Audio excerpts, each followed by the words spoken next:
Bismillahirrahmanirrahim. Assalamualaikum warahmatullahi wabarakatuh kepada semua viewers yang saya sayangi. Apa khabar hari ini? Alhamdulillah dah masuk hari ke-11, dah masuk 2/3, fasa 2/3 daripada Ramadan. Masya Allah, 1/3 Ramadan telah pun berlalu.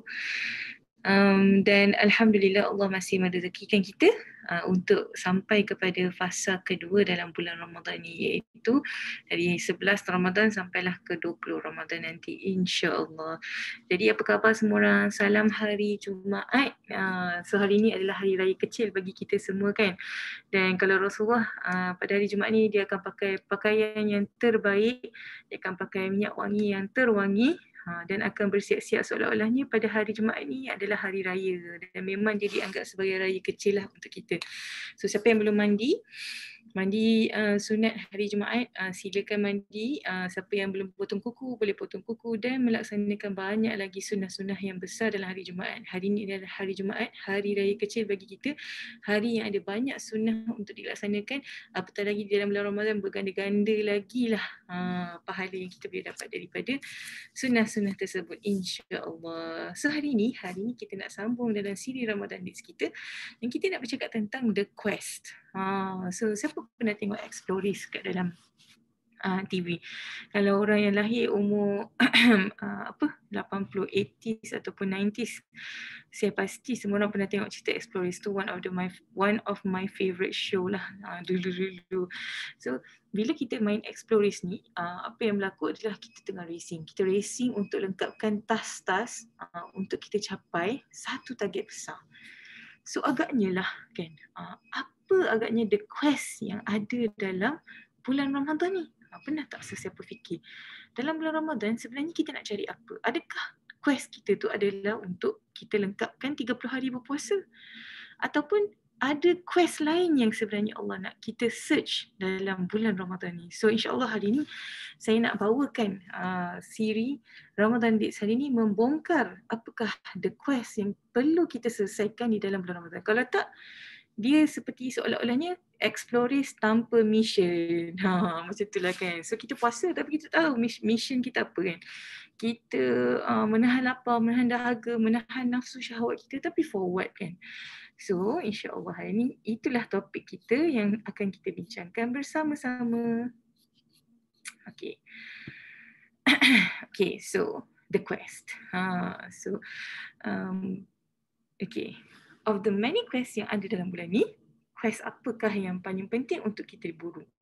So ada orang berada dalam bulan puasa ni untuk dia kurus. Betul tak? So ada antara kita yang macam nak ambil peluang dalam bulan Ramadan ni untuk jadi kurus. So dia makan sahur pun makan kurma je kan, ataupun minum oat je kan. Buka puasa pun dengan suku separuh kan. Lepas tu tak ada murih. So ada orang nak memburu kurus. Ada orang nak memburu bacaan Quran khatam 10 kali. Ada orang nak memburu malam Lailatul Qadar. Macam-macam quest yang boleh ada dalam bulan Ramadan ni.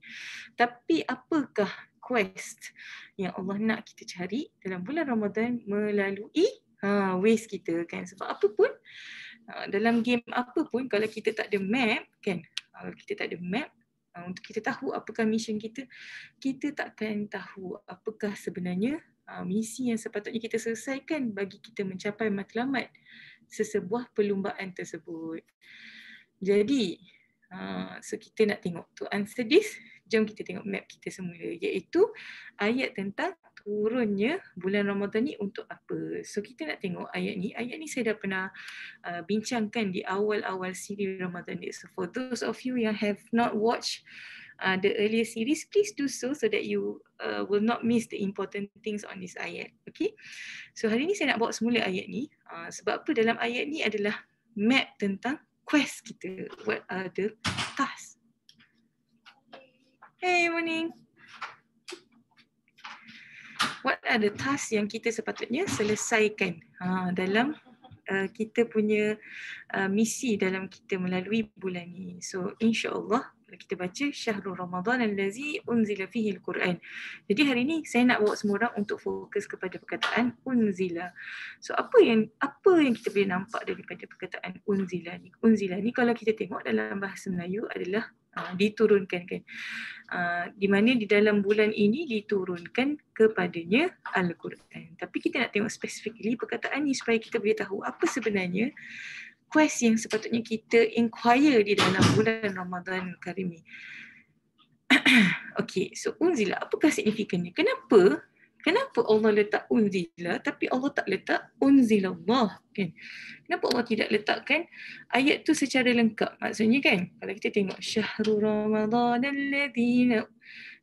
Ramadan alladhi unzila fihi al-Quran, tapi Allah tak letak unzilallahu fihi al-Quran. Seolah-olahnya macam siapa yang turunkan ayat ni?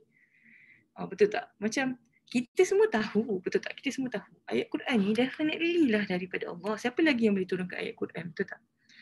Tapi kenapa dalam ayat ni seolah-olah Allah macam nak rahsiakan ataupun seolah-olah macam benda tu tak diketahui. Seolah-olahnya macam siapa yang turunkan Al-Quran? Siapa yang turunkan ayat ni? Kenapa Allah tak letak nama Allah Subhanahu Wa Taala dalam ayat ni? Kenapa Allah tidak meletakkan namanya setelah unzila ni? Agaknya kenapa? Sebab itulah quest kita, iaitu pencarian melalui ayat-ayat Allah tu sendiri sehingga kita ni menemui Allah.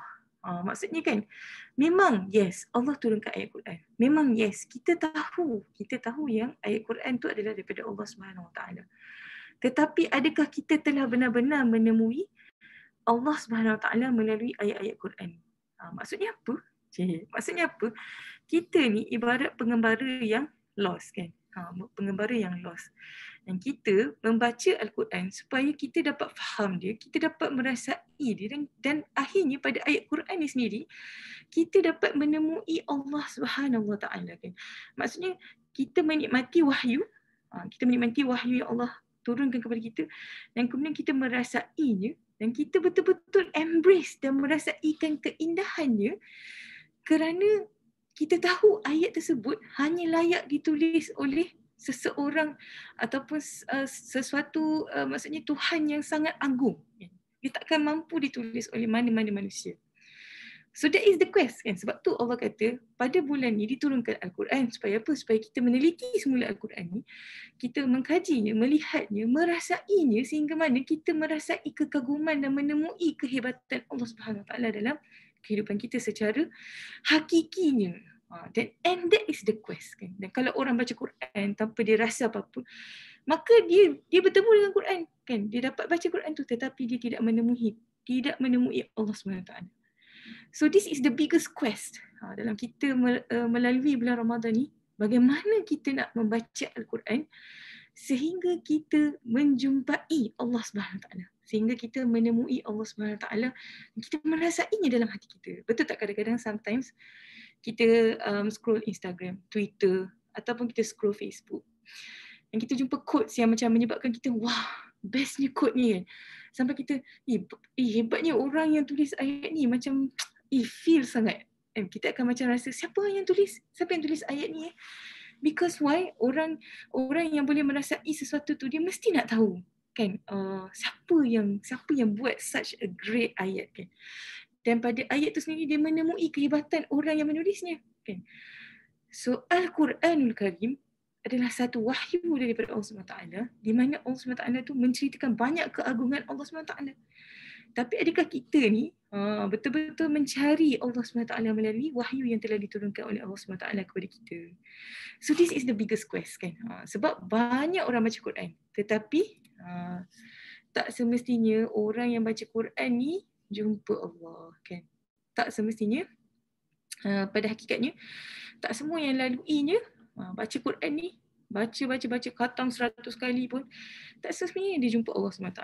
Sebab apa? Sebab kita perlu kepada pelaksanaan objektif Quran tu sendiri daripada sesi-sesi siri-siri Ramadan Days yang awal yang telah saya terangkan. Ada 3 objektif penurunan Quran kan. So benda tu perlu dilaksanakan supaya pada akhirnya kita dapat mencapai the quest of bulan Ramadan ni sendiri melalui penurunan Al-Quran tu kepada manusia. Okay. So apa terjadi? So people akan tanya macam okay, so kita kena cari Allah melalui Al-Quran. Jadi apakah tanda-tandanya? Apakah tanda-tanda yang kita boleh katakan bila kita menemui Allah melalui Al-Quran. So kita adalah orang yang lost ni kan. Okay, kita kembali kepada analogi ways kita yang awal-awal. So kita ni lost kan. Kita nak pergi somewhere, kita tak tahu mana somewhere tu. Dan kita perlukan map. So map kita adalah wahyu daripada Allah SWT, iaitu Al-Quranul Karim. Dan kalau kita faham betul-betul map ni, kita akan mengetahui, kita akan dapat tahu, jalan-jalan yang dia bawa ni sebenarnya nak menuju ke mana, iaitu menuju kepada Allah SWT kan, menuju membawa kita kepada pengenalan kepada Allah SWT, menuju kepada keimanan kepada Allah SWT, ketakwaan kepada Allah SWT kan. Dan bila kita faham dan kita jumpa Allah SWT, maka benda ni akan meresap ke dalam hati kita kan. Tak mungkin something yang so significant dia duduk dekat mana, dekat macam otak kita je. Macam kita baca novel kan. Kalau novel tu signifikan kepada kita, dia akan sampai kepada hati kita. Sampai kita tak lena, tak tidur malam kan. Kalau kita tengok drama ke kan, lepas kita emo dengan watak mana-mana, ataupun contohnya pada malam tu episod dia bergantung dekat macam accident, lepas tu tak tahu apa terjadi pada hero-heroin dia. So kita malam tu kita akan macam serabut. Seolah-olahnya macam anak kita yang accident kan. Macam tu. So itulah efek kepada bila benda tu menjadi signifikan kepada kita, dia tak akan sampai dekat otak. Dia akan turun sampai ke hati kita.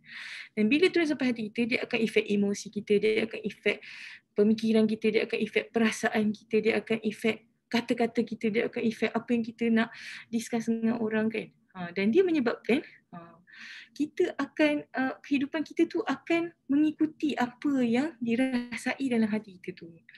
So apa maksud gambar-gambar ni kan? So kita adalah orang yang lost. Melalui orang yang lost ni Allah turunkan wahyu daripada melalui Al-Quranul Karim. Kemudian daripada Al-Quran ni, kalau kita berjaya dapat selesaikan quest ni, maka kita akan jumpa Allah SWT, menemui Allah SWT. Dan bila kita menemui Allah SWT, benda ni akan mengesankan hati kita, di mana hati kita akan di-enlightenkan, disinari oleh cahaya wahyu Allah SWT, sehingga mana kita akan berjalan di atas muka bumi Allah ni menurut acuan Al-Quran, menurut apa yang Allah SWT nak kita buatkan, dan betul-betul melalui kehidupan bertuhan, kehidupan yang diterajui oleh Allah Subhanahu Wa Taala di dalam kehidupan kita.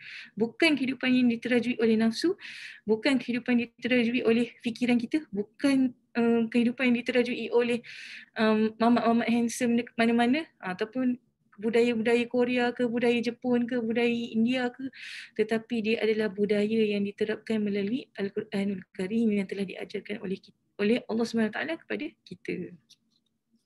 Okay. So ayat ni kalau perasan dekat bahagian belakang sekali, bawah sekali, pada hujung ayat yang sama, iaitu pada ayat surah Al-Baqarah ayat 185, kita nampak ayat ni ditutup dengan satu lagi kalimah, iaitu walitukabirullah ha'ala ma hadakum wa la'allakum tashkurun. Di mana Allah SWT berfirman kepada kita, dan besarkanlah Allah di atas petunjuk yang telah diberikannya kepada kamu. Nampak tak maksudnya? Dekat awal tadi dia tak mention nama Allah, tapi dekat belakang ni ada besarkanlah Allah. Sebab pada akhirnya kalau kita berjaya dalam quest ni, maka kita akan menemui Allah, dan perintah Allah adalah kalau kita dah berjaya bertemu dengan Allah SWT, kalau kita dah berjaya complete the quest, maka besarkanlah Allah. Besarkanlah Allah. Sebab tu kita ni hari raya kita ni dituntut untuk bertakbir kan. Allahu Akbar, Allahu Akbar, Allahu Akbar.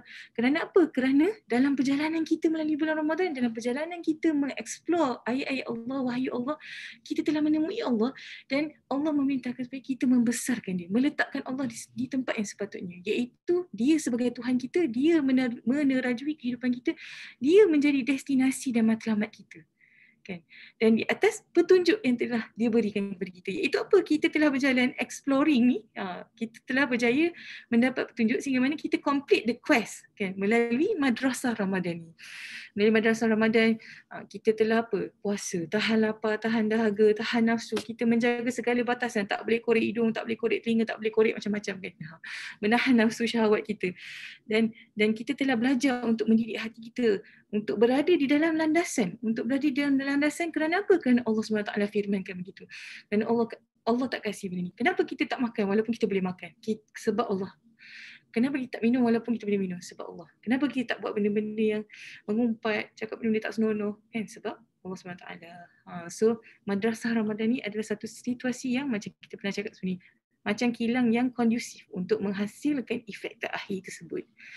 Dan menyebabkan dia adalah satu situasi yang boleh membolehkan kita menemui Allah SWT, sehingga mana pada akhirnya hasilnya adalah kita ni merasai kehidupan bertuhan. Okay.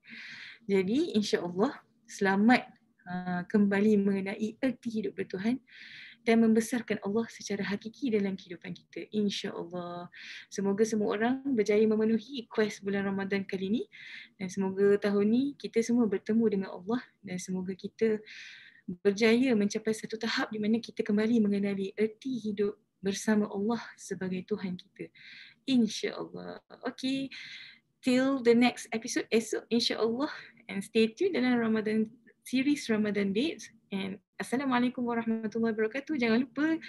Jangan lupa sunnah-sunnah hari Jumaat kita. InsyaAllah. Assalamualaikum.